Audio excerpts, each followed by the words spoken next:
The storm had rolled in fast over the Arizona territory, turning the dusty streets of Sierra Vista into rivers of mud. But nothing could have prepared Ryder Sullivan for the sight of a woman spinning in circles with her arms outstretched, laughing as the rain soaked through her worn calico dress.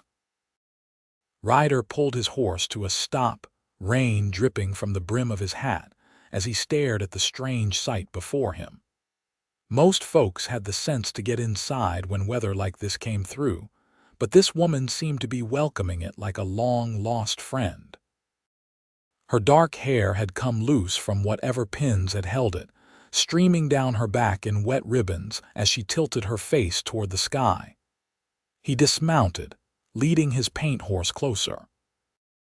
The year was 1876, and in all his 26 years, Ryder had seen plenty of odd things in his time as a ranch hand and occasional scout, but this was something altogether different. There was a wildness to her movements, a freedom that spoke of something profound. "Miss." He called out over the sound of the rain hammering against the wooden buildings that lined the street. "You all right?" She stopped spinning, her eyes finding his. Even through the sheets of rain, he could see they were a striking green, bright with an emotion he couldn't quite name. Joy, maybe. Relief. Her face was flushed and she was breathing hard from her dancing. "I'm celebrating my escape," she said, her voice carrying clearly despite the storm. She laughed again, the sound pure and unrestrained. "I'm finally free." Ryder glanced around the empty street.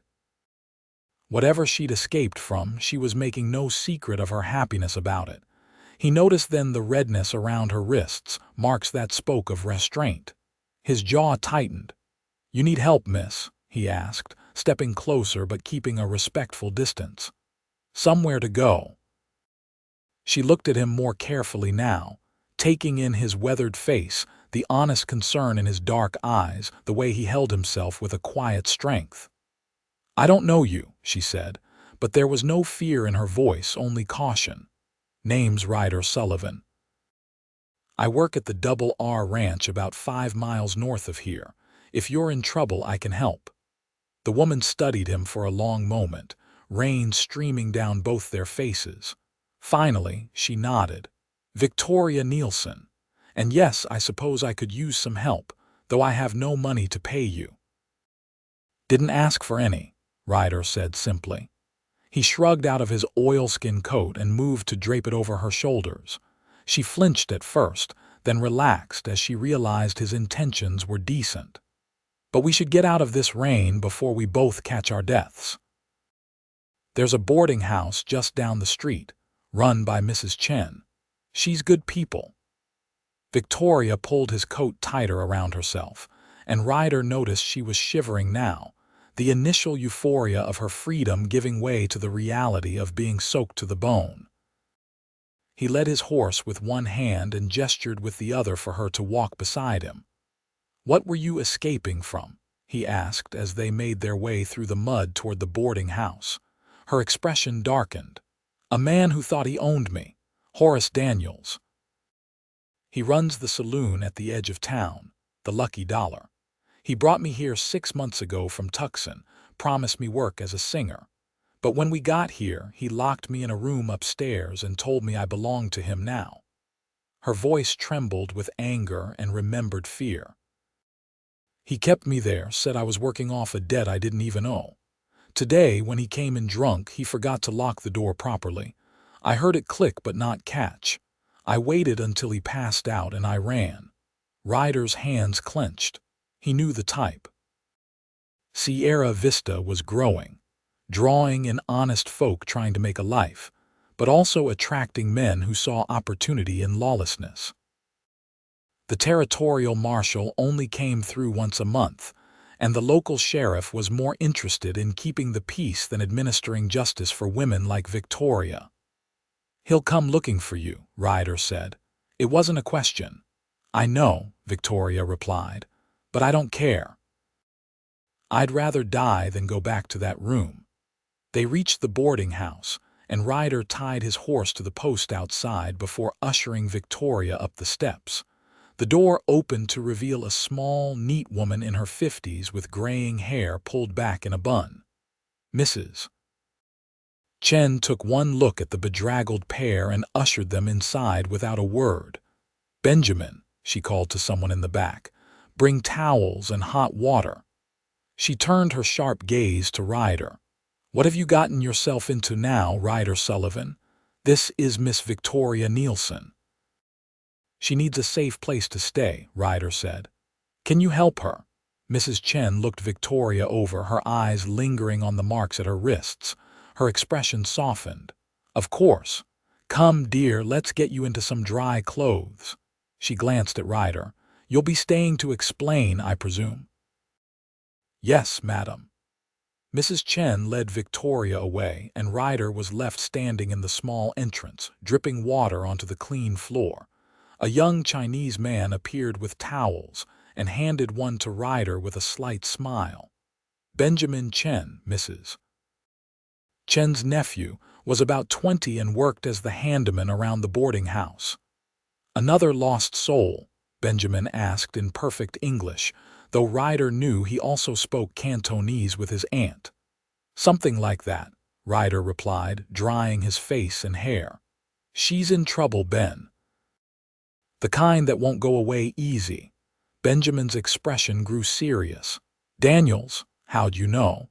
He's been bragging around town about his new songbird. Said she was too fine for the regular customers, kept her for private entertainment."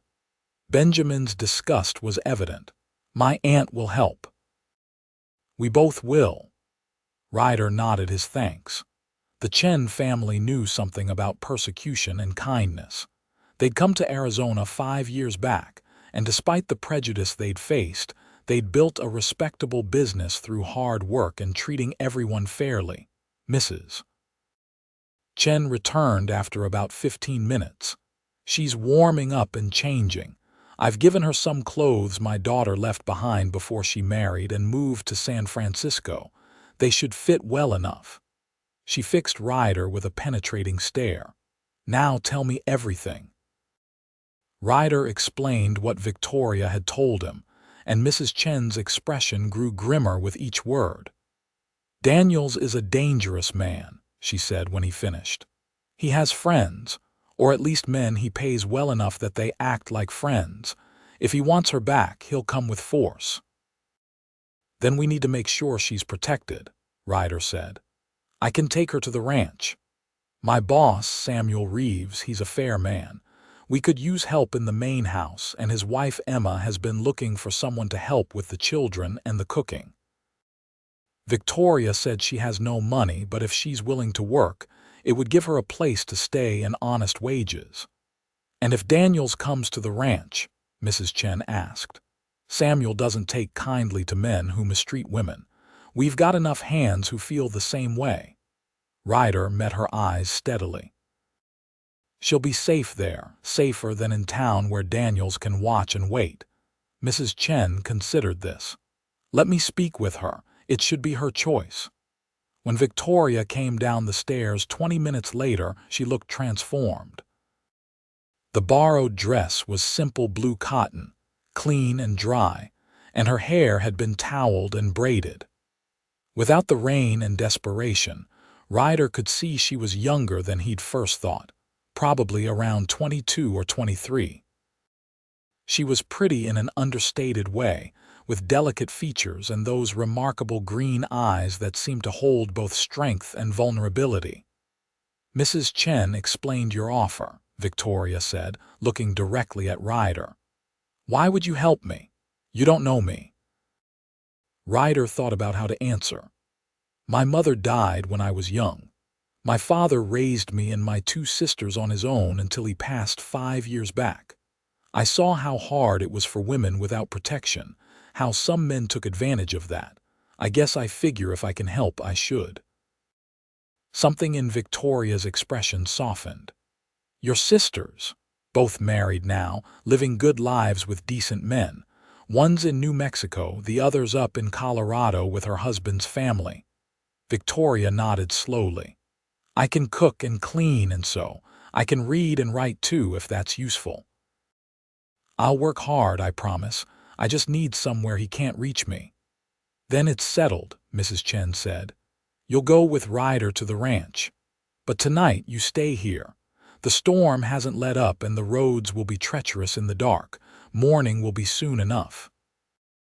Ryder wanted to argue that distance from Daniels was more important than comfort, but Mrs. Chen was right. Trying to travel 5 miles in this weather at night was asking for trouble. I'll stable my horse and stay as well if you have room. That way we can leave at first light. Mrs. Chen nodded. Benjamin will show you to a room after you've tended your horse. The evening passed quietly. Mrs. Chen served a simple meal of rice, vegetables, and chicken, and Victoria ate like someone who hadn't had a proper meal in months. Ryder found himself watching her when he thought she wasn't looking, curious about this woman who danced in the rain to celebrate her freedom. After dinner, Victoria excused herself to sleep, exhaustion evident in every line of her body. Mrs. Chen pulled Ryder aside before he went to his own room. That girl has been through more than just being locked up, she said quietly. I saw bruises when she changed, old ones and new. You be careful with her heart, Ryder Sullivan. She's fragile right now, even if she's trying to be strong. I just want to help her, Mrs. Chen. Nothing more. The older woman gave him a knowing look. We'll see. Sometimes helping leads to other things, whether we plan for it or not. Ryder lay awake for a long time that night, listening to the rain finally soften to a gentle patter. He thought about Victoria's face when she'd been dancing, that pure expression of joy and freedom. He thought about the marks on her wrists and the bruises Mrs. Chen had mentioned. Anger stirred in his chest at the thought of what she'd endured, but beneath that was something else, a protectiveness that surprised him with its intensity. He'd helped people before. It was just the right thing to do. But something about Victoria Nielson had gotten under his skin in a way he didn't quite understand. Maybe it was her bravery, running despite not knowing where she'd go. Maybe it was the way she'd looked at him with those green eyes, assessing whether he was someone she could trust. Or maybe it was simpler than that. Maybe, for the first time in years, Ryder had felt something stir in his heart that he'd thought was long dead. He finally drifted off to sleep with the image of her spinning in the rain, celebrating her escape. Morning came with clear skies and the fresh smell of rain-washed earth. Ryder woke early, dressed, and went downstairs to find Victoria already awake, helping Mrs. Chen prepare breakfast. She looked better after a night's sleep, some color back in her cheeks, though she still moved with the wariness of someone expecting trouble. Good morning, Ryder said, accepting a cup of coffee from Mrs. Chen with a grateful nod. Morning, Victoria replied. She wiped her hands on her apron. I've been thinking. If this doesn't work out at the ranch, if they don't want me, I'll understand, but I won't go back to Daniels. I'll head to California or north to the territories if I have to. It'll work out, Ryder assured her. The Reeves are good people. But even if it didn't, you wouldn't have to run. We'd figure something else out. She gave him a small smile, the first real one he'd seen from her. It transformed her face, making her eyes light up and bringing a warmth that made his chest tighten. After breakfast, they prepared to leave. Mrs. Chen packed food for the journey and refused payment from Ryder. Just keep her safe, she said. That's payment enough. Victoria hugged the older woman tightly. Thank you, she whispered, for everything. You're a strong girl, Mrs. Chen said, patting her cheek. You'll be fine. And if you need anything, you send word. Benjamin can ride out to the ranch. Ryder helped Victoria onto his horse, then swung up behind her. She stiffened at first at the closeness, but he kept his hold respectful, one arm around her waist to keep her steady, the other holding the reins. Ready? He asked. Ready, she confirmed. They rode out of Sierra Vista as the sun climbed higher, burning off the last of the clouds. The desert stretched around them, beautiful in its harsh way, with the mountains rising purple in the distance. Victoria stayed quiet for the first mile, but gradually Ryder felt her relax against him. "It's beautiful out here," she said finally. "Different from Tucson, more open." "You grew up in Tucson?" Ryder asked, glad for the conversation. "Born there. My parents had a small farm on the outskirts. They both died of fever 3 years ago, within days of each other. I was 19. I tried to keep the farm going, but without help it was impossible. I lost it to debts." Her voice was matter-of-fact, but Ryder could hear the old pain beneath. "I went into town, found work at a restaurant for a while. That's where Daniels found me. He heard me singing while I worked and offered me a job. Said I could make real money as an entertainer." "He lied." "He did," she agreed. "But I was desperate and lonely, and it sounded like a dream." "I've learned my lesson about dreams now." Ryder wanted to tell her that not all dreams were lies, that not all men were like Daniels, but he figured she needed time before she'd believe that. Instead, he said, "The Reeves have 3 children. Twin boys who are 6, named James and Jacob, and a daughter who's 4, named Lily. They're good kids, energetic but well-mannered. Emma, Mrs. Reeves, she runs a tight ship in the house, but she's kind. Mr. Reeves, Samuel, he's quiet but fair. Been ranching this land for 12 years now, built it up from nothing. And you? How long have you worked there?" 5 years, since right after my father passed. Samuel gave me a job when I needed one, treated me with respect. I've been there ever since." They rode in comfortable silence for a while, the horse moving at a steady pace along the well-worn trail. The sun was warm but not yet hot, and a breeze carried the scent of sage and creosote. "Can I ask you something?" Victoria said. "Sure." "Why aren't you married?" "You're kind, you have steady work, you're not hard to look at." She said the last part almost clinically, but Ryder felt a flush creep up his neck. "Never found the right woman, I guess. Been too busy working, and most of the women around here are already spoken for or not interested in a ranch hand." He paused. "I was engaged once, about 4 years back, to a girl named Sarah, but she decided she wanted city life more than ranch life. She married a banker in Tucson and moved away. Haven't really looked since then." "Did you love her?" Ryder thought about that. "I thought I did at the time. Now I think maybe I loved the idea of her more than the reality. We wanted different things. It wouldn't have worked." "That's sad," Victoria said softly. "Maybe. But better to find out before we married than after." He shifted slightly in the saddle. "What about you? Was there someone before Daniels took you?" "No. There was a boy when I was younger, a neighbor's son. We talked about getting married someday, but after my parents died, his family moved to California. We exchanged a few letters, but eventually they stopped. I suppose he moved on with his life." She sighed. "After being trapped by Daniels, I'm not sure I ever want to be with a man. The thought of it makes me feel sick." Ryder felt a pang at her words, though he couldn't have said exactly why. "Not all men are like him," he said quietly. "Some of us actually believe in treating women with respect."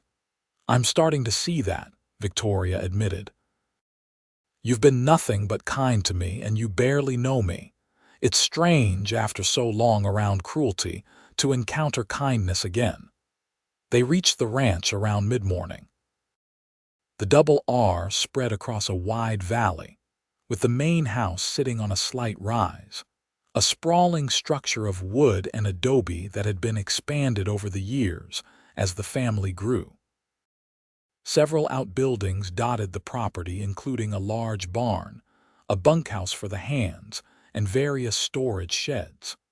Cattle grazed in the distance, and Ryder could see a few of the ranch hands working with horses in the corral. A woman emerged from the house as they approached, wiping her hands on her apron. Emma Reeves was in her early 30s, with light brown hair pulled back in a practical bun and a warm, open face. She looked curiously at Victoria as Ryder dismounted and helped the young woman down. "Morning, Emma," Ryder said. "This is Victoria Nielson. I found her in town yesterday and she needs help. I was hoping you and Samuel might have worked for her." Emma's sharp eyes took in Victoria's appearance, the borrowed dress, the way she held herself with a mixture of dignity and fear. "Come inside," she said immediately. "Ryder, Samuel's in the barn. You'd best go explain this to him." Ryder hesitated, not wanting to leave Victoria, but the young woman gave him a small nod. "Go on. I'll be fine." He watched as Emma led Victoria into the house, then headed toward the barn, hoping Samuel would understand. He found his boss examining a horse's hoof, his weathered face creased with concentration. Samuel Reeves was in his mid-40s, tall and lean with gray threading through his dark hair. He looked up as Ryder approached. "Morning, Ryder. Thought you were staying in town last night." "Storm kept me there," Ryder confirmed. He launched into the story, telling Samuel everything Victoria had told him, including about Daniels and the lucky dollar. Samuel's expression darkened as he listened. When Ryder finished, the rancher was quiet for a long moment. "Daniels is bad news," he said finally. "I've heard stories about that place. Emma and I don't go there, and we've told the hands if they want to drink, they go to the Silver Spur instead. More honest establishment." "Will you give her a chance?" Ryder asked. "She needs work and Emma's been saying she could use help." Samuel studied him. "You sweet on this girl?" The question caught Ryder off guard. "No, sir, I just want to help her." "Uh-huh." Samuel didn't sound convinced. "Well, Emma's the one who'd be working with her most, so it's ultimately her decision. But if Emma's willing, I am too. Lord knows she could use the help with the children and the house. And if it keeps a young woman away from a man like Daniels, that's reason enough." He paused. "But Ryder, if Daniels comes here causing trouble, we'll have to deal with that. You understand?" "Yes, sir. And I'll stand with you when he does." Samuel nodded. "I expected you'd say that. Come on, let's go see what Emma thinks." They walked back to the house together, and inside they found Emma and Victoria in the kitchen. Victoria was already helping prepare the midday meal, her hands moving efficiently as she peeled potatoes. The twins were at the table, staring at the newcomer with open curiosity, while little Lily clung to her mother's skirts. "She's a good worker," Emma said immediately when Samuel and Ryder entered. "And the Lord knows I need the help. If you're willing, Victoria, I can offer you room and board plus $2 a week. You'd help with the cooking, cleaning, mending, and watching the children when I need you to. It's hard work, but honest." Victoria's face lit up. "I'll take it. Thank you, Mrs. Reeves. You won't regret it." "Emma, please. And this is my husband Samuel and our children James, Jacob, and Lily." "Madam," Victoria said, nodding to Samuel. "Welcome to the Double R," Samuel said. "Emma will show you where you'll be staying. Ryder, I need you to ride out with Cal and check the fences in the north pasture." Storm might have brought down some posts. It was a dismissal, and Ryder knew it. He nodded and headed back outside, but not before catching Victoria's eye. She mouthed a thank you, and he smiled in response. The next few weeks fell into a comfortable pattern. Victoria proved herself to be exactly what she'd claimed, a hard worker who took on every task Emma gave her with dedication. The children took to her quickly, especially Lily, who followed Victoria around like a shadow. Ryder found excuses to come by the main house more often than usual, always with some legitimate reason but really just wanting to see how Victoria was doing. She seemed to be settling in well, though she still carried a wariness, especially around the male ranch hands. Ryder made sure the men knew to be respectful and keep their distance, and to their credit, most of them did without question. They could see Victoria was scared, and ranch life had its own code about such things. Ryder and Victoria fell into a pattern of talking in the evenings after the day's work was done. Sometimes it was just a few words exchanged as she hung laundry or he returned from the range. Other times, they'd sit on the porch of the main house and talk for an hour or more, with Emma's tacit approval. She'd bring them coffee or lemonade and leave them alone, a knowing smile on her face.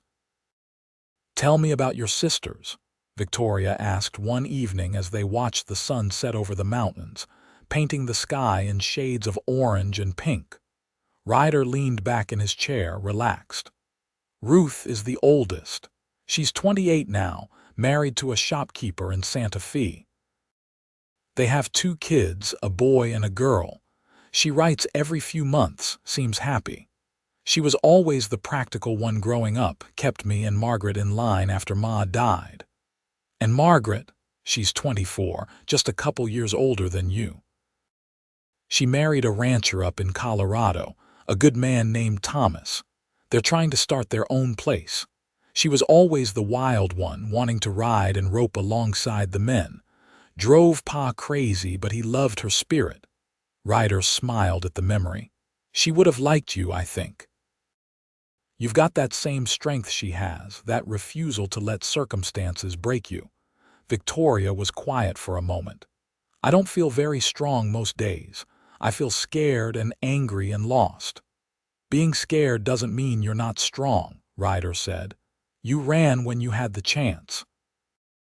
You chose freedom over safety. That takes courage, or desperation," Victoria said, but she was smiling slightly. "Sometimes they're the same thing." Ryder turned to look at her. In the fading light, she looked beautiful, her profile soft against the sunset. "You're doing good here, Victoria. Emma told Samuel she doesn't know how she managed without you. They've been so kind to me, all of you have." Victoria met his eyes. "Especially you, Ryder. I haven't forgotten that you're the one who found me, who brought me here. You didn't have to do that." "Yes, I did," Ryder said simply. "It was the right thing to do. Still, thank you." They sat in companionable silence as the sky darkened and the first stars appeared. Ryder found himself thinking how natural this felt, sitting with Victoria, not needing to fill every moment with words. He'd never had that with Sarah, his former fiancée. She'd always needed entertainment, conversation, attention. Victoria was comfortable in the quiet, and he appreciated that. But he was also becoming aware of a growing feeling inside him, one that went beyond simple friendship or the desire to protect. He looked forward to these evening conversations. He found himself thinking about her during the day while he worked. He noticed small things like the way she laughed with the children or the concentration on her face when she was sewing. He realized with a start, falling for her.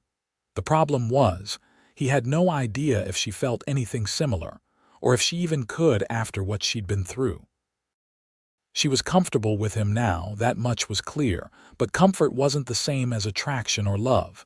And he'd be damned if he'd push her into anything before she was ready, if she ever was. "Ryder," Victoria's voice broke into his thoughts. "Yeah, you think he's forgotten about me?" "Daniels, I mean. It's been almost a month." Ryder wished he could lie, but he respected her too much for that. "No, men like him don't forget, but he has no claim on you, legal or otherwise. If he shows up here, Samuel will send him packing." Victoria nodded, but he could see the fear in her eyes. "I won't go back," she said quietly. "No matter what he says or does, I won't go back to that room." "You won't have to," Ryder promised. "I'll make sure of it." As if his words had conjured the trouble, 2 days later a rider came up the road to the ranch. Ryder was in the corral breaking a new horse when one of the hands called out that there was a visitor. He looked up to see a man he didn't recognize, stocky and well-dressed in a city suit that looked out of place in the ranch setting. Behind him rode 2 other men, harder-looking characters with guns prominently displayed on their hips. Ryder's gut clenched. He dismounted and walked toward the main house, where Samuel had already emerged to meet the visitors. Emma stood in the doorway, and Ryder could see Victoria behind her, her face pale. "Can I help you, gentlemen?" Samuel asked, his tone polite but cool. The man in the suit smiled, but it didn't reach his eyes. "Name's Horace Daniels. I own the Lucky Dollar in Sierra Vista. I'm looking for a young woman who ran off from my establishment about a month back, Victoria Nielson. I heard she might be here." "And what business do you have with Miss Nielson?" Samuel asked. "She's an employee of mine. Owes me money, quite a bit in fact. I treated her well, gave her a job and a place to stay, and she repaid me by running off in the night." Daniel's smile widened. "I just want what's mine." "Victoria is not an employee, she was a prisoner," Emma said firmly, stepping forward. "And she certainly doesn't owe you anything." Daniel's expression hardened. "That's between me and the girl. Now I can take this to the law if I need to, but I'd prefer to settle it quietly. Just hand her over and we'll be on our way." "The law?" Samuel's voice was like ice. "The same law that would be interested in hearing how you've been keeping women locked up against their will. I'm sure Marshal Thompson would love to hear about that when he comes through next week." Daniel's hand twitched toward his coat, but one of the men behind him cleared his throat warningly. They were outnumbered. Several of the ranch hands had stopped working and were watching the confrontation, and all of them were armed. "This isn't over," Daniels said. "That girl belongs to me, and I'll get her back one way or another." "Victoria belongs to no one but herself," Ryder said, stepping up beside Samuel. "And she's under the protection of the Double R now. You come back here making threats and you'll regret it." Daniels looked at Ryder, really looked at him, and something calculating entered his eyes. "You're the one who found her. The cowboy who played hero. She tell you how I found her, crying in an alley, nowhere to go, nobody who wanted her. I gave her a chance when no one else would." "You locked her in a room and beat her," Ryder said flatly. "That's not help, that's slavery." "Got proof of these accusations?" Daniels asked. "Or is it just her word against mine?" "The marks on her wrists and the bruises on her body are proof enough," Emma said. Daniels shrugged. "Could have gotten those anywhere. Could have been lying about where they came from. You don't know this girl. But I'll tell you what, I'm a reasonable man. She wants to work off her debt out here instead of in town, fine. But she owes me $300 for room and board over the last 6 months. That's $50 a month, and that's generous considering what I could have charged. You pay that, she's free and clear." "That's robbery," Samuel said. "No room and board costs that much." "It does in my establishment. You want to argue, we can go to the law. Of course, the law might wonder why you're harboring another man's property. And they might take a dim view of it, even out here." Daniels's smile was back, confident now. "Or you could pay up, and we all go our separate ways." Ryder wanted to punch the smug expression off Daniels's face, but he knew that would only make things worse. Samuel looked like he was considering the same thing. "I'll pay it," Victoria said suddenly, stepping out from behind Emma. Her face was pale but determined. "Not because I owe it, but because I want to be done with you forever. I'll work and save, and I'll pay every cent." "Victoria, no," Emma protested. "You don't owe him anything." "I know. But it'll take years to save that much, and in the meantime he'll always be out there waiting. This way it ends." She looked directly at Daniels. "You'll sign something legal, something that says once the debt is paid, you have no claim on me whatsoever." Daniels considered this. "I'll have my lawyer draw it up, but I want $50 today as good faith. The rest can come in installments, $10 a month." "That'll take her 2 years to pay off at her wages," Samuel said. "Then I guess she'll be here for 2 years," Daniel said. Unless you want to pay it for her, which would be mighty interesting to explain to people. Might start talk about what she's doing out here to earn that kind of money from a ranch hand and his boss. The implication was clear and ugly.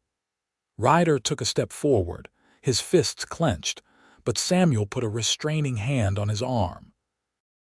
"I'll give you 50 now with a signed receipt," Samuel said. "You bring back the legal document tomorrow and we'll proceed from there. But Daniels, if you try to cheat us or come back causing trouble, I will go to the marshal. And I know Judge Harrison in Tucson. He's an old friend, and he takes a very dim view of men who prey on women. You understand me?" The threat landed. Judge Harrison was known throughout the territory for his harsh sentences, especially for crimes against women and children. Daniels's confident smile faltered slightly. "I understand," he said, "but I expect that money every month on time. You miss a payment, the deal's off, and she's mine again." Samuel went inside and returned with $50 in silver and bills. He counted it out into Daniels's hand and made him sign a receipt that Emma wrote up on the spot, witnessed by Ryder and 2 of the ranch hands. Daniels and his men rode away, and only then did Victoria's composure crack. She sank down onto the porch steps, her hands shaking. Emma sat beside her, putting an arm around her shoulders. "You didn't have to agree to that," Emma said gently. "Yes, I did," Victoria replied. "He won't stop otherwise. At least this way I know what I'm dealing with. 2 years of payments and then I'm truly free." "I'll pay it," Ryder said. "I've got savings. It'll wipe me out, but no," Victoria said firmly, looking up at him. "That's kind of you, Ryder, but no. This is my burden to carry. I won't be beholden to anyone, not even you." Her words stung, though Ryder understood the pride behind them. "It's not about being beholden. It's about helping someone I care about." Something flickered in Victoria's eyes at his words, but she shook her head. "I have to do this myself. Can you understand that?" Ryder wanted to argue, but he saw the determination in her face and knew it would be useless. "Yeah, I understand." Samuel sighed. "Well, we'll deal with it together. Victoria, your wages just went up to $3 a week. Emma's been wanting to expand the garden and do some preserving, and that'll be extra work. With the extra $1, you'll be able to pay Daniels and still have something left for yourself." "Thank you," Victoria said, tears in her eyes now. "Thank you both so much." "Family takes care of each other," Emma said simply. "And you're part of this family now, Victoria." That night, Ryder couldn't sleep. He kept thinking about Daniels and the smug satisfaction on the man's face. He thought about Victoria's pale expression and the way her hands had shaken. He thought about 2 years of monthly payments to a man who deserved nothing. He got up and went outside, finding his way to the corral in the moonlight. He leaned against the fence, watching the horses shift and settle in the darkness. Couldn't sleep either. He turned to find Victoria approaching, wrapped in a shawl against the cool night air. "Too much on my mind," he admitted. She came to stand beside him, not touching but close enough that he could feel her warmth. "I'm sorry you got dragged into all this." "I'm not," Ryder said. "Well, I'm sorry Daniels is a bastard who deserves to be horsewhipped, but I'm not sorry I found you. I'm not sorry you're here." Victoria looked at him in the moonlight. Why do you care so much? You barely know me." "I know enough," Ryder said. "I know you're brave and kind and strong. I know you laugh with the children and work harder than anyone I've ever seen. I know you don't give up even when things are hard." He hesitated, then decided to hell with it. He'd been careful long enough. "And I know that somewhere along the way I started caring about you as more than just someone I helped." Victoria's eyes widened. "Ryder, you don't have to say anything," he said quickly. "I know you've been through hell, and the last thing you need is someone pushing you into something you're not ready for. But I wanted you to know. I wanted you to understand why I'd pay that debt if you'd let me." Not because I think you owe me anything or because I'm expecting something in return, but because when you care about someone, you want to make their life easier if you can." Victoria was quiet for a long moment, and Ryder wondered if he'd just ruined everything. Then she reached out and took his hand, her fingers threading through his. "I'm not ready," she said softly. "I'm not ready for everything that means, but Ryder, you've been the best thing that's happened to me in years. You make me feel safe and you make me laugh, and when I'm with you I can almost forget about the locked room and the fear. That's not nothing, that's everything." Ryder squeezed her hand gently. "Then we'll take it slow as you need. I'm not going anywhere." 2 years is a long time," Victoria said. "A lot could happen. You might meet someone else. You might decide I'm not worth the trouble." "That won't happen," Ryder said with absolute certainty. "I'll wait as long as it takes, Victoria, however long you need." She leaned against him then, resting her head on his shoulder, and they stood like that for a long time, holding hands in the moonlight while the horses moved quietly in the corral and the stars wheeled overhead. True to his word, Daniels returned the next day with a legal document drawn up by a lawyer in Sierra Vista. Samuel read it carefully, then had Victoria read it, and finally took it to show to his friend who served as the local legal advisor. The document was binding. Victoria would pay $250 over the next 25 months at $10 per month. Once the final payment was made, Daniels would have no claim on her whatsoever. Failure to make a payment would nullify the agreement, and Daniels could pursue legal action to reclaim his property, meaning Victoria herself. It was harsh, but it was legal, at least in the loose interpretation of territorial law that governed such things. Samuel signed as a witness, Ryder signed, and Emma signed. Victoria's signature at the bottom was firm and clear. "See you in a month," Daniels said with that same smug smile. Then he rode away and they were left to deal with the reality of the situation. Life on the ranch settled back into routine, but with an underlying tension now. Everyone knew about the monthly payments, and everyone knew what would happen if they missed one. The ranch hands took up an informal collection, wanting to help, but Victoria refused the money as gently as she could. This was her fight, she insisted, and she would see it through on her own terms, but she accepted Ryder's help in other ways. He taught her to ride properly, since she'd only ever ridden behind him or in a wagon before. He gave her one of the gentler mares, a sweet-tempered animal named Daisy, and spent evenings in the corral showing her how to sit properly, how to hold the reins, how to move with the horse instead of against it. "You're a natural," he said one evening as she successfully completed a circuit around the corral without his help. Victoria laughed, her face flushed with pleasure and exertion. "I don't know about that, but it feels wonderful, like freedom." "That's because it is," Ryder said. "Out here, a good horse means you can go anywhere, be anyone." "I like who I'm becoming," Victoria said, reining Daisy to a stop beside him. "For the first time in years, I'm not defined by what happened to me or what someone did to me. I'm just Victoria, and I'm choosing who that means." Ryder reached up to help her dismount, his hands on her waist, and for a moment they stood close together, her hands on his shoulders. Something passed between them, a current of awareness and possibility.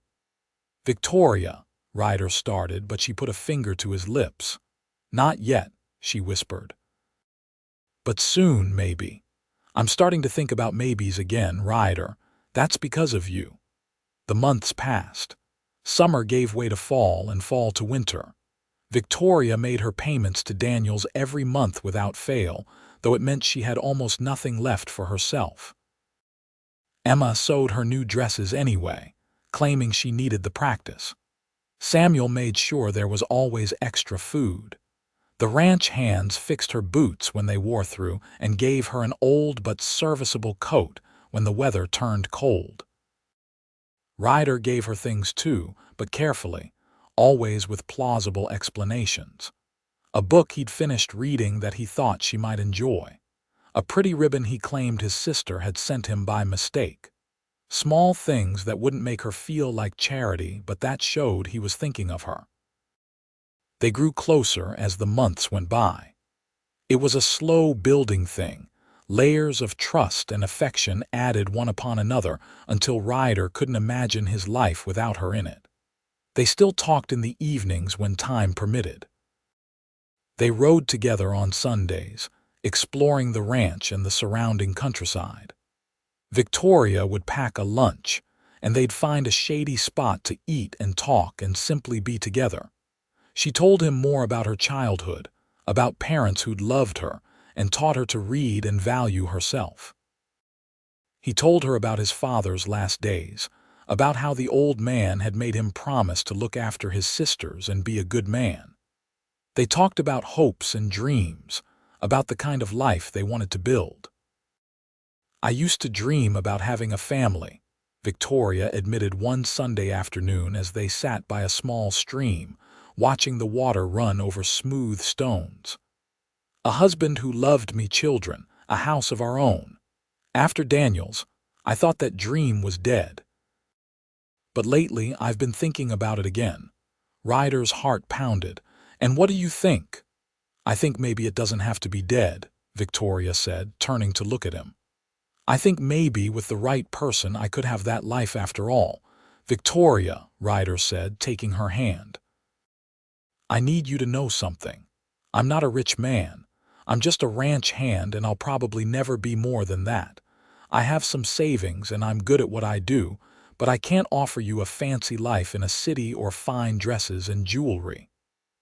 "I don't want those things," Victoria said. "I want honesty and kindness. I want someone who sees me as an equal, not property.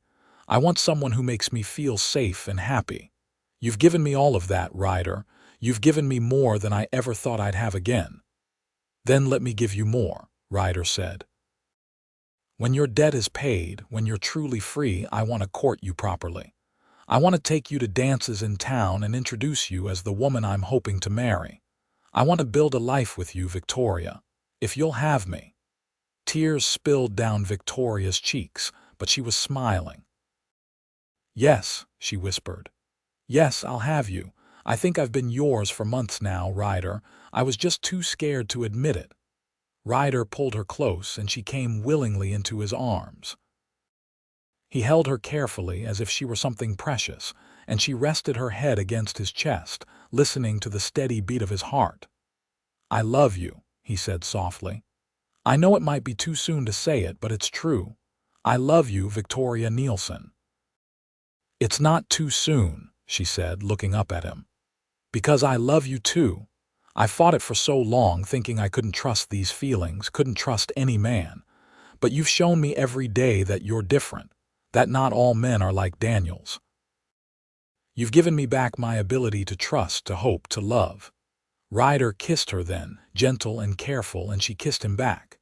It was sweet and tender, a promise of things to come, and when they pulled apart, both of them were smiling. 13 more months," Victoria said. 13 more payments, and then I'm free. Free to start over, free to build the life I want." "We'll build it together," Ryder promised. They rode back to the ranch hand in hand, and when Emma saw them, she smiled knowingly.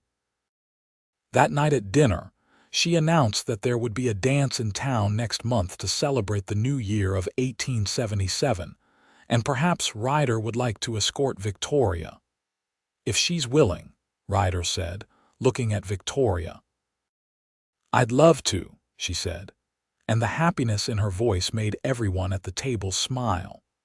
The dance was held in Sierra Vista's community hall, a large room that served for everything from town meetings to social gatherings. Victoria wore a dress Emma had made her, deep blue with white lace at the collar and cuffs, and she looked beautiful. Ryder wore his best clothes, which weren't much but were clean and neat, and he felt like the luckiest man alive as he led her onto the dance floor. They'd been practicing in the evenings, with Emma playing piano while Ryder taught Victoria the basic steps of a waltz and a reel. She was a quick learner, and now as they moved across the floor with other couples, she was confident and graceful. "Everyone's staring at us," Victoria whispered as they turned. "They're staring at you," Ryder corrected. "You're the prettiest woman here." She blushed but smiled. "You're biased. Doesn't make it less true." They danced several dances, taking breaks for refreshments and to cool down. Ryder introduced Victoria to people he knew, and she charmed them all with her genuine smile and easy conversation. Mrs. Chen was there with Benjamin, and she hugged Victoria tightly, pleased to see her doing so well. The evening was going perfectly until Daniels showed up. He arrived late, clearly already drinking with two of his usual companions. He stood at the edge of the dance floor, watching Victoria with an expression that made Ryder's hands clench into fists.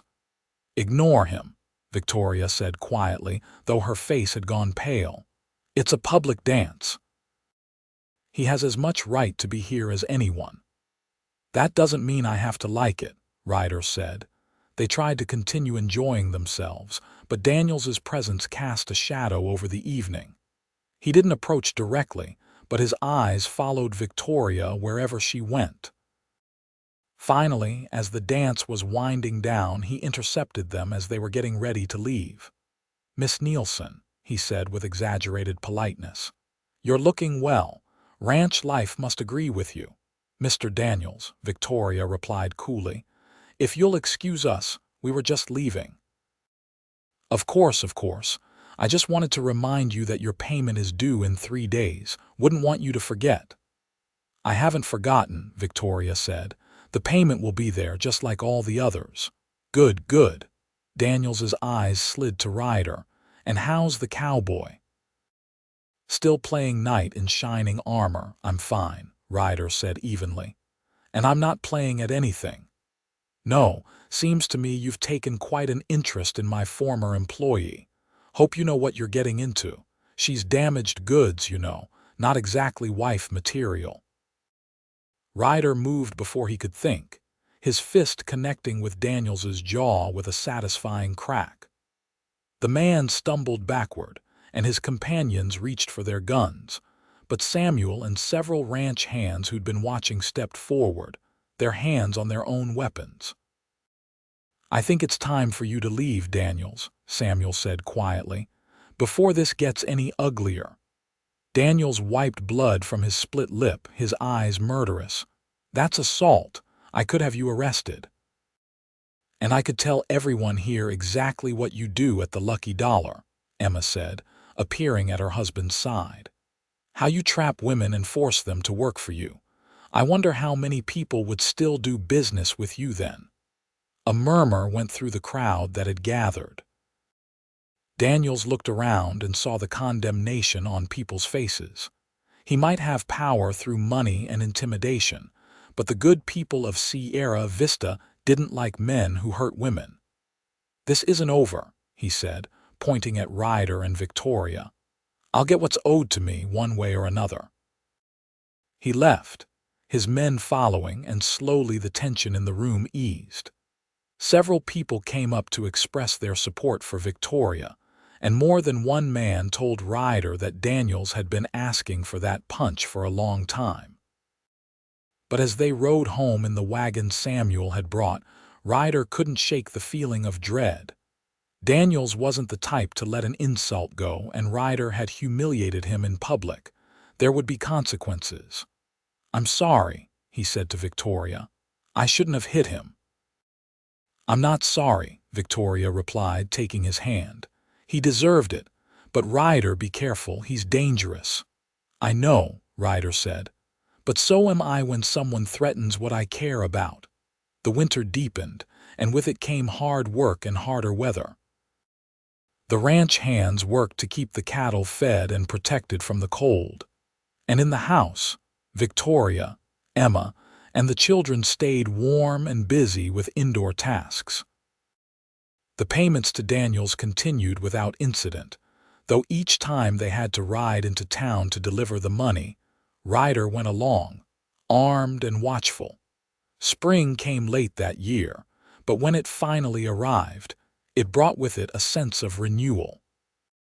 Victoria had been at the ranch for almost a year now, and she'd become an integral part of the family. The children adored her, Emma relied on her, and Samuel valued her steady presence, and Ryder loved her more with each passing day. They'd kissed a few more times since that first kiss by the stream, always sweet and chaste, never pushing beyond what Victoria was comfortable with. Ryder was content to wait. He knew she carried scars that went deeper than the ones on her wrists, and he was determined to let her heal at her own pace. One evening in early April, as they sat on the porch watching the sunset, Victoria said, "Only 6 more payments, 6 more months, and I'll be free." "Then we can start planning our future," Ryder said. "Have you thought about what you want that to look like?" "I have," Victoria admitted. "I want to marry you if you'll still have me. I want children someday, though the thought still scares me a bit. I want a home, not necessarily fancy, but ours. I want to wake up every day knowing I'm safe and loved." "You'll have all of that," Ryder promised. "I've been saving. Not as much as I'd like, but enough that we could build a small house on a piece of land Samuel's offered to sell me. Nothing grand, but solid and ours." Victoria's eyes lit up. "He offered to sell you land last week. Said he'd been thinking about it, that it was time the ranch had some satellite properties. He'd sell me 40 acres on the eastern edge, good grazing land with a nice spot for a house near the creek.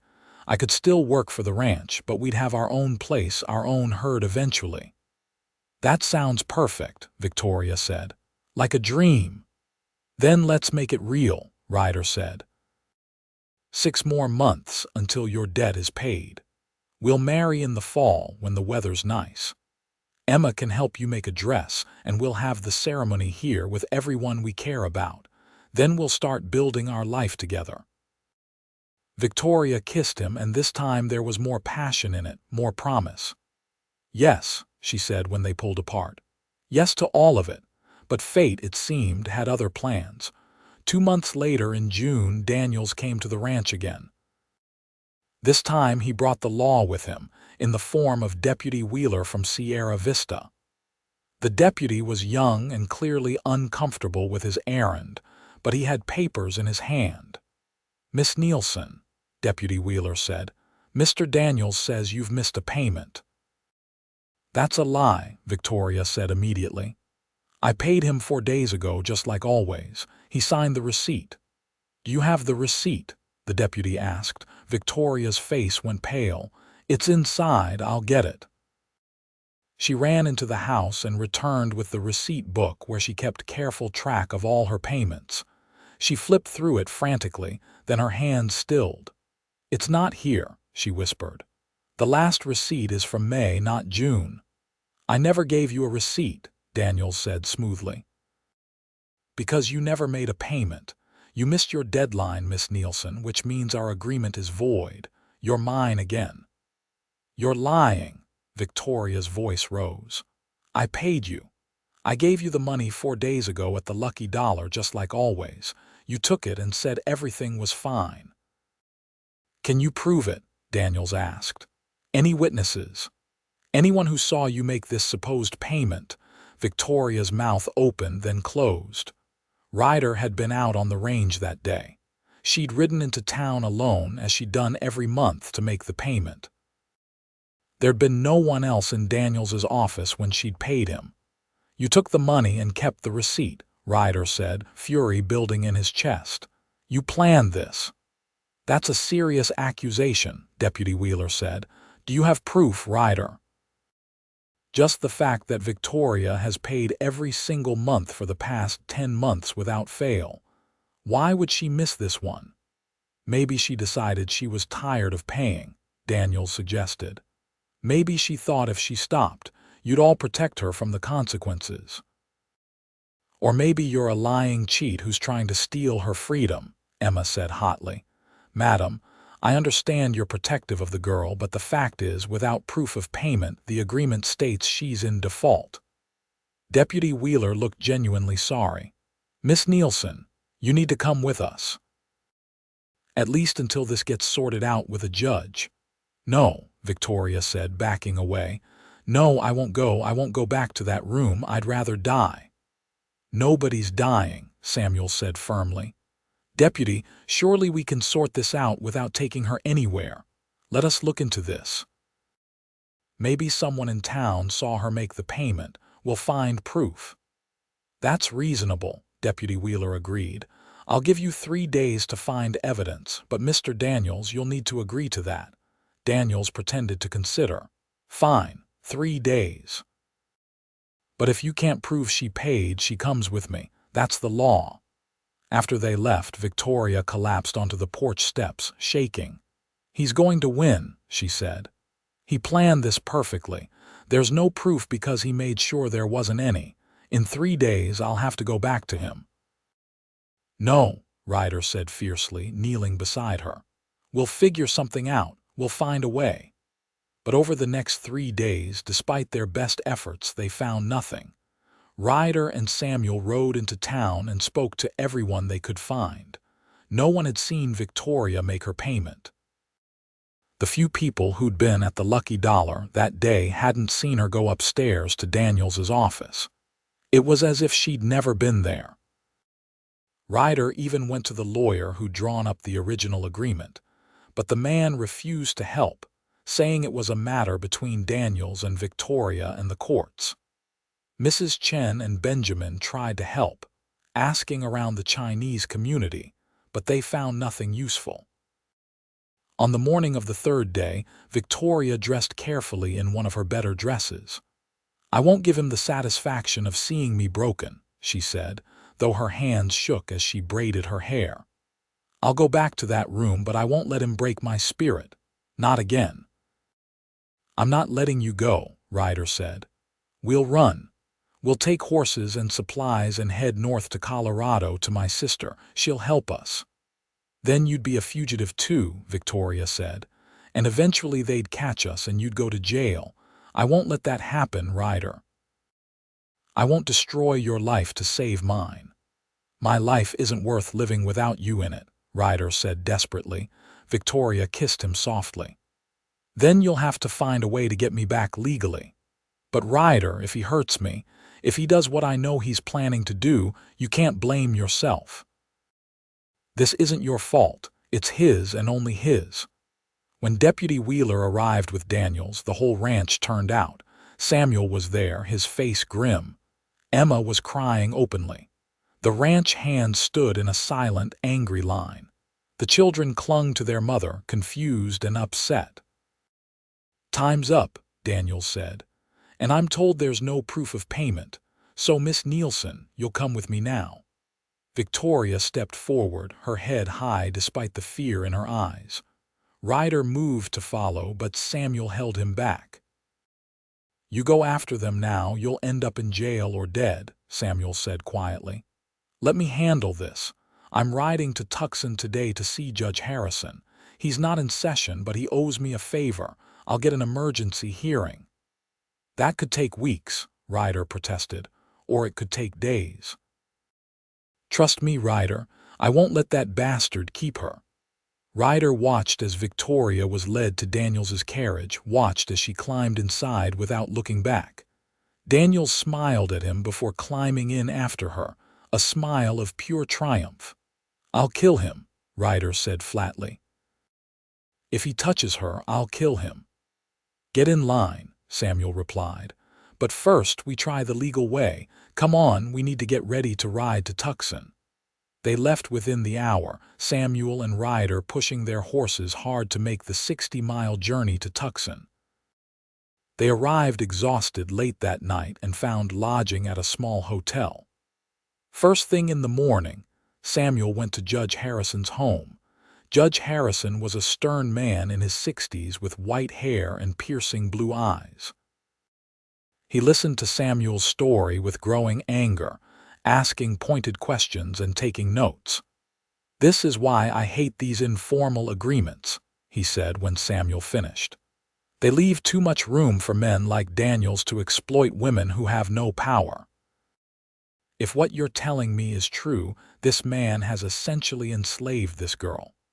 "It's true, Your Honor," Samuel said. "And worse, he's done it to others before her. The whole town knows what the lucky dollar really is, but no one's been willing to stand up to him." "Well, someone is now," Judge Harrison said. "I'll issue an emergency writ. Daniels will be ordered to bring Miss Nielson to a hearing in my courtroom here in Tucson in 3 days. If he fails to comply, he'll be arrested. And I'll be sending Deputy Marshal Carson to deliver the writ personally and to ensure Miss Nielson's safety until the hearing." "Thank you, Your Honor," Samuel said, relief flooding through him. "Don't thank me yet. We still have to prove Daniels is lying, and that won't be easy. But I'll tell you this, Samuel. I'm tired of men like him thinking they can use the law as a weapon against the vulnerable. If there's any way to rule in Miss Nielson's favor, I'll find it." The writ was issued that afternoon, and Deputy Marshal Carson, a hard-eyed man with a reputation for honesty, rode out immediately for Sierra Vista. Samuel and Ryder followed at a more moderate pace, worn out from their frantic ride. 3 more days, Ryder said as they made camp that night. 3 more days of her being trapped with him. "Carson will make sure she's safe," Samuel assured him. "The man's a bulldog. He won't let Daniels hurt her." But Ryder couldn't shake the image of Victoria being led away, the fear in her eyes despite her brave face. He'd promised to protect her, and he'd failed. The only thing that kept him going was the knowledge that they were fighting back, that they had a chance to end this. They arrived back at Sierra Vista late the next afternoon and immediately went to the Lucky Dollar. Deputy Marshal Carson's horse was tied outside, and when they entered, they found him standing in the main room with his arms crossed, glaring at Daniels. "These gentlemen are here to see Miss Nielson," Carson said. "And I'm going to allow it, just to make sure she's being treated properly." Daniels looked furious but didn't argue. He led them upstairs to a door and unlocked it. Inside, Victoria sat on a narrow bed, looking pale but unharmed. Her eyes widened when she saw Ryder and Samuel. "You're all right?" Ryder asked, moving to her side. "He hasn't touched me," Victoria said. "Yet. He says he's waiting until after the hearing, until I'm legally his again." She looked at Deputy Marshal Carson. "But he's had that door locked since I got here. I've been a prisoner." "Protective custody," Daniels said smoothly. "She ran once. I'm just making sure she doesn't run again before the judge can hear our case." "That ends now," Carson said. "Miss Nielson will be staying at the boarding house under my supervision until the hearing. You'll get her back if the judge rules in your favor, but until then, she's in my custody." "That wasn't part of the writ," Daniels protested. "It is now," Carson said. "Unless you want me to report to the judge that you've been keeping her locked up, I'm sure he'd be interested to hear about that." Daniels's jaw clenched, but he nodded. "Fine, but if she runs, it's on your head." "I won't run," Victoria said, standing up. "I want my day in court. I want everyone to hear what kind of man you really are, Horace Daniels." They took Victoria to Mrs. Chen's boarding house, where the older woman welcomed her back with open arms. Deputy Marshal Carson took a room as well, making it clear he'd be watching over Victoria personally until the hearing. That night, Ryder was allowed a few minutes alone with her in the boarding house parlor, with Mrs. Chen nearby as a chaperone. "I'm sorry," Ryder said, holding both her hands. "I should have gone with you that day. I should have been there when you made the payment." "You couldn't have known he'd do this," Victoria said. "Ryder, I need you to promise me something. If the judge rules against me, if I have to go back to him, I need you to promise you'll move on with your life. Find someone else, be happy. Don't let this destroy you." I can't promise that, Ryder said, because it won't happen. We're going to win this case. Judge Harrison is a good man, and he sees Daniels for what he is. We're going to win, and then we're going to get married, and we're going to build that house by the creek. That's what's going to happen, Victoria. Hold on to that. She nodded, tears streaming down her face, and let him hold her until Mrs. Chen gently said it was time for him to leave. The 3 days until the hearing were the longest of Ryder's life. He couldn't work, couldn't sleep, could barely eat. Samuel gave him leave to stay in town, and he spent his time at the boarding house, talking with Victoria through her door or sitting in the parlor where he could at least be near her. Emma came to town as well, bringing with her every receipt Victoria had ever received from Daniels for previous payments. She'd also brought several affidavits from people who'd known Victoria in Tucson before Daniels took her, testifying to her honest character. Mrs.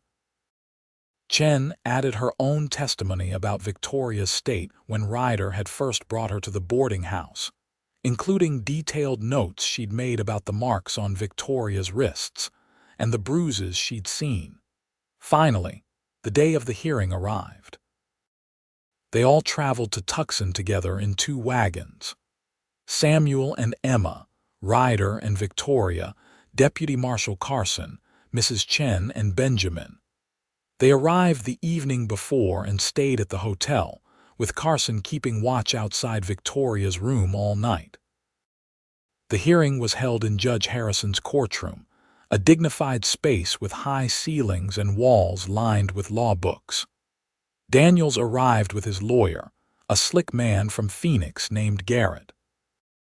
Victoria sat at a table with Samuel and Emma beside her, while Ryder sat in the gallery, his hands clenched in his lap. Judge Harrison called the hearing to order and looked over his spectacles at the assembled group. "This is an unusual situation," he said.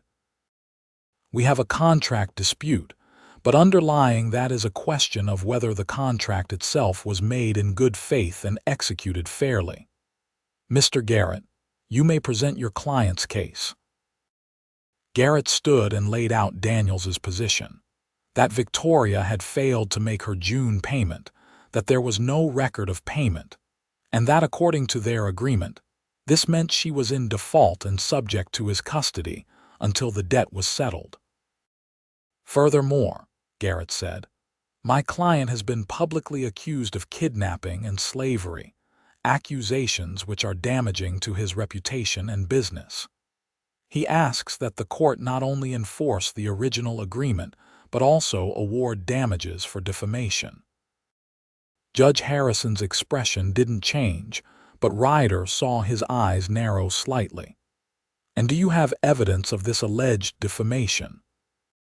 "Multiple witnesses have come forward saying members of the Reeves household have called my client a slaver and accused him of holding women against their will," Garrett replied.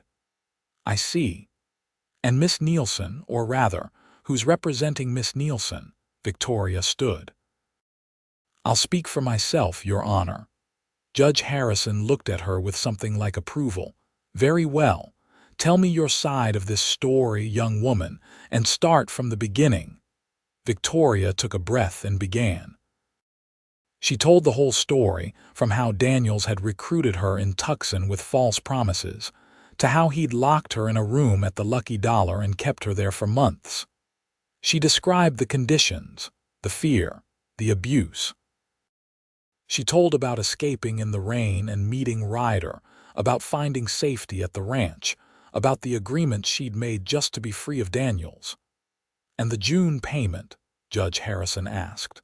"I made it, Your Honor. I rode to town on June 2nd, just like I'd done every month.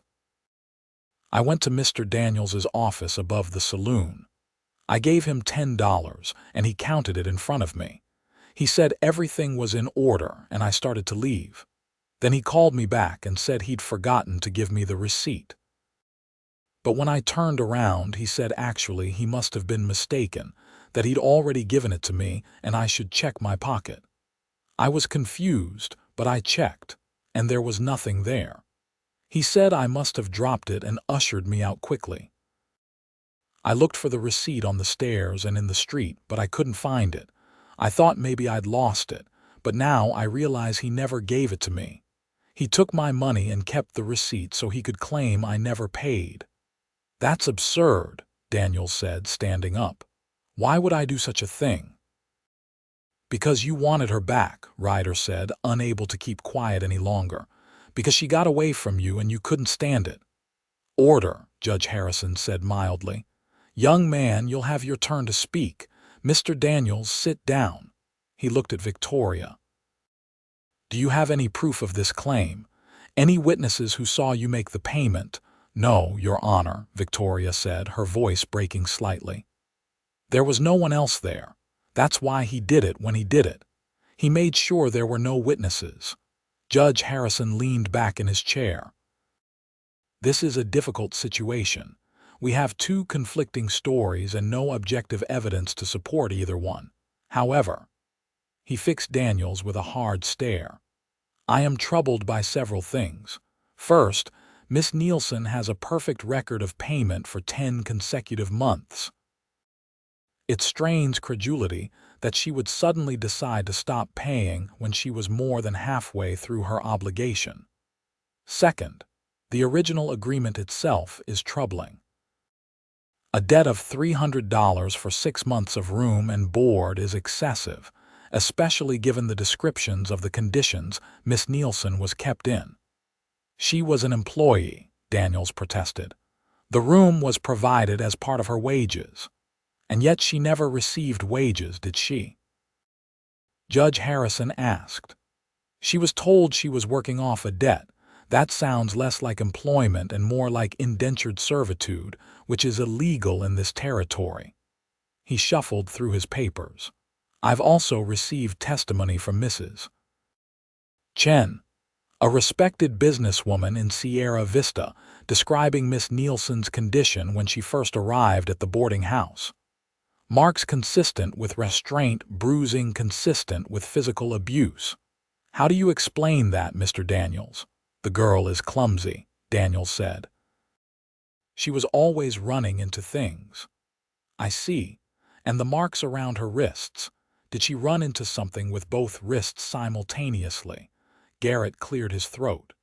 Your Honor, the conditions of Miss Nielson's employment prior to the agreement aren't relevant to this hearing. The question is simply whether she made her June payment. I decide what's relevant in my courtroom, Counselor, Judge Harrison said coldly. And I find all of this very relevant to determining the credibility of the parties involved. He looked at the gathered testimony and receipts Emma had brought.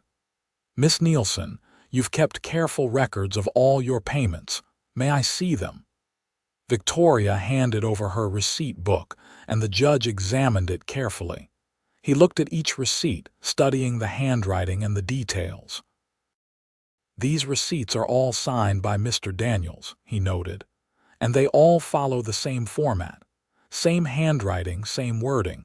Mr. Daniels, do you acknowledge these as authentic receipts you provided to Miss Nielson? Yes, Daniels said shortly. Interesting. Judge Harrison pulled out a piece of paper from his files. This is the original agreement, also in your handwriting. The receipts match. Now tell me, Mr. Daniels, when Miss Nielson came to make her June payment, did she come alone or with someone? Alone. And where were you when she arrived? In my office. And where is that? Above the lucky dollar. Private location, then. Not visible from the street or the saloon below. That's correct. So there would be no witnesses to whatever transaction occurred. Daniels saw the trap but couldn't avoid it. I suppose not. And yet every other payment was made under the same circumstances, in your private office with no witnesses. If you were planning to cheat Miss Nielson, that would have been the perfect setup, wouldn't it? You could take her money and simply not provide a receipt, and it would be your word against hers. Objection, Garrett said. The judge is leading the witness. I'm not a witness, I'm the judge, Harrison said dryly. and I'm allowed to ask questions to get at the truth. Now, Mr. Daniels, I'm going to ask you directly. Did you take Miss Nielson's June payment and intentionally withhold the receipt? No, Daniels said, but Ryder saw sweat on his brow. Then where is the money? If she didn't pay you, you should still have all the money from your other business transactions for that day. I assume you keep records, of course. I'd like to see your financial records for June 2nd, please. Garrett jumped to his feet. Your Honor, that's private business information. This is a court hearing, Counselor. If your client wants to prove he didn't receive payment, the best way would be to show his financial records for that day. If there's no record of a $10 payment from Miss Nielson, that would support his case. Unless, of course, he has something to hide. Daniels and Garrett huddled together, whispering urgently. Finally, Garrett said, "My client doesn't have those records with him." "Then he has 48 hours to produce them," Judge Harrison said. "This hearing is continued until the day after tomorrow." "Mr. Daniels, you will bring your financial records for the entire month of June to this courtroom. If you fail to do so, I will rule in Miss Nielson's favor." "Is that clear?" "Your Honor," Garrett protested. "That's highly irregular." "So is a man trapping young women and forcing them into servitude," Judge Harrison replied. "I'll see you all back here in 2 days. Miss Nielson, you'll remain in the custody of Deputy Marshal Carson. Mr. Daniels, if you go anywhere near her before this hearing resumes, I'll have you arrested." Court adjourned. The gavel came down and everyone stood. Ryder immediately went to Victoria, pulling her into his arms. "It's going to be okay," he whispered. "The judge knows Daniels is lying. He's going to rule for you." "I hope so," Victoria said, "but 2 more days of this waiting." "We'll get through it together," Ryder promised. They spent the next 2 days in Tucson, staying at the hotel and waiting anxiously. Ryder barely left Victoria's side, and to his relief, Deputy Marshal Carson allowed them time together as long as they stayed in public areas. They walked around Tucson, visited the mission, and tried to distract themselves from the looming hearing. On the second morning, they were sitting in the hotel dining room having breakfast when Benjamin Chen burst in, breathless and excited. "I found something," he said, sliding into a chair at their table. "I couldn't sleep last night, so I went for a walk, and I happened to pass by the Lucky Dollar in Sierra Vista. I saw Daniels's office window was lit, very late at night. So I got curious and climbed up the outside stairs to see what he was doing." "Benjamin, that was dangerous," Mrs. Chen scolded. "I know, Auntie, but it paid off. I looked through the window and I saw Daniels burning papers, financial records from what I could see. He's destroying evidence." Ryder's heart leapt. "Did you see what the paper said?" "Not clearly, but I saw dates, numbers, things that looked like business records. And I saw him put some papers in a safe before he burned the rest. The safe is behind a painting in his office." "That's it," Samuel said, standing up. "We need to tell Judge Harrison right now. If Daniels is destroying evidence, the judge needs to know." They went immediately to Judge Harrison's home, and the judge, though clearly annoyed at being disturbed during breakfast, listened to Benjamin's story with growing interest. "Destroying evidence is he," Judge Harrison said. "Deputy Carson, I want you to ride to Sierra Vista immediately with a warrant. You will search Mr. Daniels's office and seize any and all financial records you find, including the contents of the safe. If he resists, you have my authorization to arrest him." Carson nodded and left immediately. The rest of them spent an anxious day waiting. The hearing was scheduled for the following morning, and Ryder prayed they'd find something useful in time. Carson returned late that evening with a strong box and several ledgers. Judge Harrison examined them in his chambers, and when he emerged an hour later, his expression was grim and satisfied. "The hearing will proceed as scheduled tomorrow morning," he said. "Mr. Daniels has some explaining to do." The courtroom was packed the next morning. Word had spread about the case, and people were curious. Daniels sat at his table looking furious and nervous, while Garrett shuffled papers with an air of defeat. Judge Harrison called the hearing to order and immediately addressed Daniels. "Mr. Daniels, you were ordered to bring your financial records for June. Do you have them?" "Unfortunately, Your Honor, there was a fire in my office last night. Some records were destroyed." "How convenient," Judge Harrison said. "However, thanks to some quick thinking by Deputy Marshal Carson here, we were able to retrieve other records from your safe before you could destroy them all. Let me share with you what we found." He opened one of the ledgers. "This appears to be a true accounting of your business dealings, separate from the official books you show to tax assessors. Very interesting rating. On June 2nd, you have an entry for $10 received from VN with the notation monthly payment. The handwriting matches the receipts Miss Nielson provided. Would you care to explain this entry, Mr. Daniels?" The courtroom erupted in whispers. Daniels had gone pale. "That could mean anything," he said weakly. "It could," Judge Harrison agreed, "except there's more. You also have entries for several other women, all with initials only, all with similar notations about monthly payments. And more damningly, you have entries that explicitly describe bringing women from other towns to work at your establishment, with notes about their debts and how long they'd need to work them off. This isn't a business ledger, Mr. Daniels. It's a record of human trafficking." The whispers became shouts. Judge Harrison banged his gavel for order. "Based on this evidence, I'm ruling in favor of Miss Nielson. The June payment was clearly made and the debt is hereby declared satisfied. Furthermore, Mr. Daniels, I'm ordering you to appear before this court in 1 month to answer charges of false imprisonment, extortion, and human trafficking. Your business is hereby shut down pending investigation.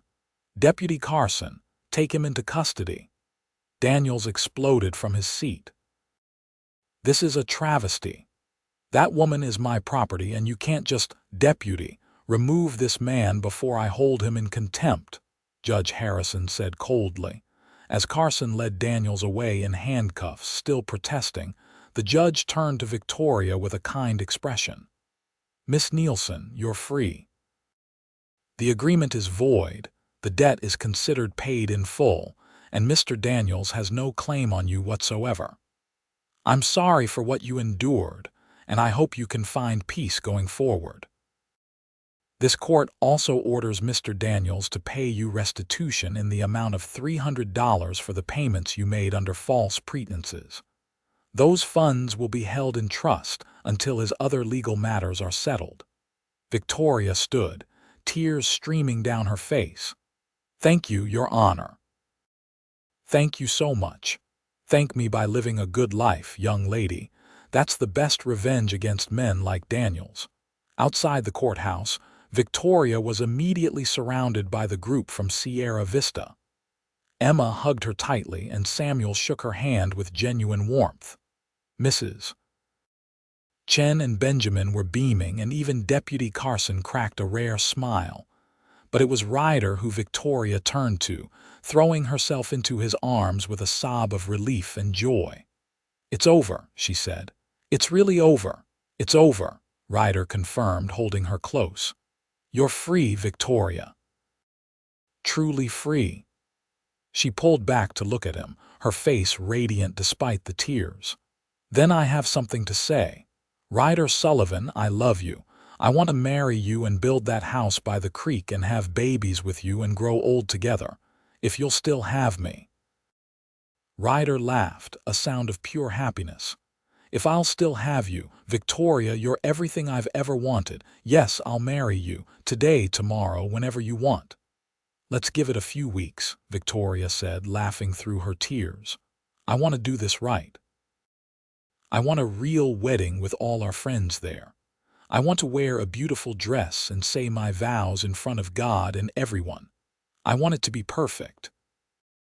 "Then that's what we'll do," Ryder said, and kissed her right there in front of the courthouse, in front of God and everyone, while their friends cheered and whistled.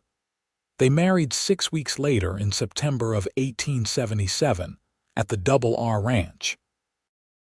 Emma had outdone herself making Victoria's dress, a beautiful creation of white cotton and lace that made Victoria look like an angel. Ryder wore a new suit that Samuel had insisted on buying him as a wedding present. The ceremony was held outside as the sun set, with Judge Harrison himself officiating at Ryder's request. The whole town of Sierra Vista turned out, along with people from the surrounding ranches, and even some folks from Tucson who'd heard about the case and wanted to celebrate Victoria's freedom. Mrs. Chen and Benjamin had prepared a feast, and there was music and dancing long into the night. As Ryder and Victoria danced under the stars, he looked at his bride and felt his heart so full he thought it might burst. "Happy?" he asked. "Happier than I ever thought possible," Victoria replied. "A year ago I was locked in a room believing I'd never be free. Now I'm married to the best man I've ever known, surrounded by friends with a whole life ahead of me. It feels like a miracle." "You're the miracle," Ryder said. "Your strength, your courage, your ability to hope even when things were darkest. That's what saved you, Victoria, not me." "We saved each other," Victoria said. "You gave me a reason to hope again. You showed me that good men exist, that love exists, that freedom was worth fighting for. I couldn't have done any of this without you." They moved together in the firelight, lost in each other and the moment, as the celebration continued around them. The house by the creek was finished by the following spring. It was small but sturdy, with 2 rooms that would eventually expand to more as their family grew. Samuel had been generous with the land, selling them 60 acres instead of 40, and Ryder had started building a small herd of cattle with money saved from his wages, and a loan from Samuel that he was paying back with work. Victoria made the house a home, with curtains she'd sewn herself and furniture they'd built together or bought secondhand. She planted a garden that first spring, and Ryder built her a chicken coop so she could have fresh eggs. They worked hard, side by side, building their life together. In the summer of 1878, Victoria told Ryder she was expecting a baby. He'd whooped with joy and picked her up, spinning her around until she'd laughingly begged him to put her down before she got dizzy. They spent the pregnancy planning and preparing, with Emma lending advice and Mrs. Chen teaching Victoria about herbs and remedies that would help with the birth.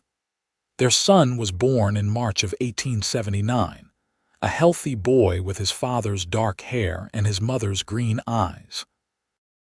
They named him Nathan Samuel Sullivan, after no one in particular, but with a name that meant gift from God, because that's what he was to them. Ryder held his son for the first time and felt tears stream down his face. "He's perfect," he whispered. "He is," Victoria agreed, tired but radiant. "He's our future, Ryder. Proof that good things come from hope and love." Nathan was followed by a daughter 2 years later, Clara Emma, and then another son, Joseph, 2 years after that. The little house by the creek expanded with additions to hold the growing family. Ryder's herd grew as well, and eventually he was able to pay off his loan to Samuel and start building real prosperity. Victoria never forgot what she'd survived, but the memories lost their power to hurt her as the years passed and happiness piled upon happiness.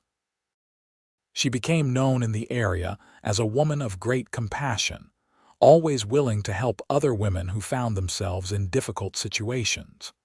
She and Mrs. Chen worked together to establish a refuge in Sierra Vista for women fleeing abuse.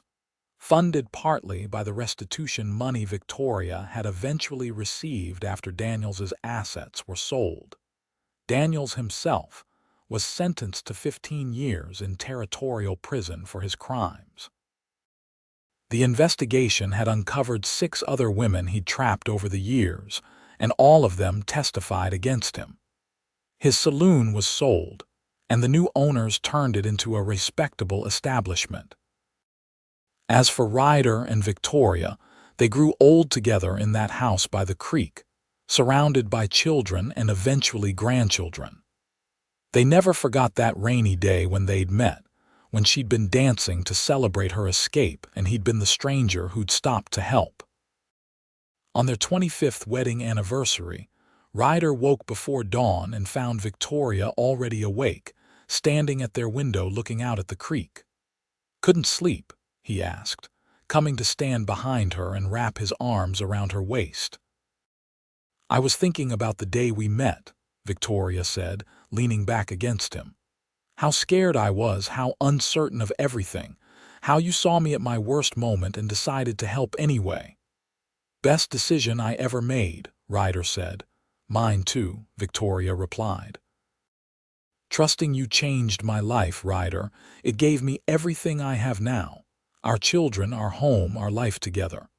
All of it started because you stopped and asked if I was all right. And because you had the courage to accept help," Ryder pointed out. "That takes strength, Victoria. You've always been the strongest person I know." She turned in his arms to face him. At 47, she had lines around her eyes and silver threading through her dark hair, but to Ryder, she was as beautiful as the day he'd found her dancing in the rain. "I love you," she said simply. "I've loved you for 25 years, and I'll love you for 25 more and beyond that." "I love you too," Ryder said, and kissed her as the sun rose over the mountains, painting the sky in shades of gold and pink. Their children grew and married and had children of their own. Nathan took over the ranch when Ryder decided to retire, expanding it and making it even more prosperous. Clara married a doctor and moved to Tucson, where she worked alongside her husband to provide medical care to the poor. Joseph became a lawyer, inspired by Judge Harrison's example, and dedicated his practice to helping those who couldn't afford legal representation. Ryder and Victoria watched their legacy unfold with pride and satisfaction. They'd built something good from pain and fear. They'd created a family rooted in love and respect. They'd proven that escape was possible, that healing was possible, that happiness was possible even after the darkest times. On a spring day in 1902, Victoria walked down to the creek that ran through their property. She was 72 now, and Ryder was 76. They moved slower than they once had, but they still walked together every day, weather permitting. It started to rain as they stood by the water, a gentle spring shower that made the desert smell fresh and alive. Victoria looked up at the sky and smiled, then slowly raised her arms and began to turn in a circle, just as she'd done that day so long ago in Sierra Vista. "What are you doing?" Ryder asked, laughing. "Celebrating," Victoria said, spinning with her face turned up to the rain. "Celebrating my freedom, my life, my love. Celebrating everything we've built together." Ryder watched her for a moment, then stepped into the rain and took her hands. They danced together in the rain, just the two of them, as they'd danced on their wedding night and countless times since. They danced until the rain stopped and the sun came out, creating a rainbow over the mountains. "Still happy?" Ryder asked, the same question he'd asked on their wedding night. "Happier than I ever dreamed possible," Victoria replied, the same answer she'd given then. "You've given me a beautiful life," Ryder Sullivan. "We gave it to each other," Ryder corrected, and kissed her in the sunshine while the creek burbled beside them and birds sang in the trees. They would have 10 more good years together before age and illness finally separated them. Ryder passed first, peacefully in his sleep at 86, with Victoria holding his hand. She followed him a year later, surrounded by their children and grandchildren, her last words a whisper of his name. They were buried side by side on a hill overlooking their ranch, with a simple marker that read, Ryder and Victoria Sullivan, together in life, together in eternity. Love endures. And in Sierra Vista, in Tucson, in all the places their children and grandchildren and great-grandchildren spread to over the years, the story was told and retold, of the cowboy who found a woman dancing in the rain, celebrating her escape, and how their love had transformed both their lives and created a legacy that would endure for generations. It became a story about hope, about the power of kindness, about how one person reaching out to help another can change everything. It was a story about freedom, about the courage to escape and the courage to hope again. It was a story about building something beautiful from broken pieces. But most of all, it was a love story, the kind that reminds everyone who hears it that love can heal, love can save, and love truly does endure.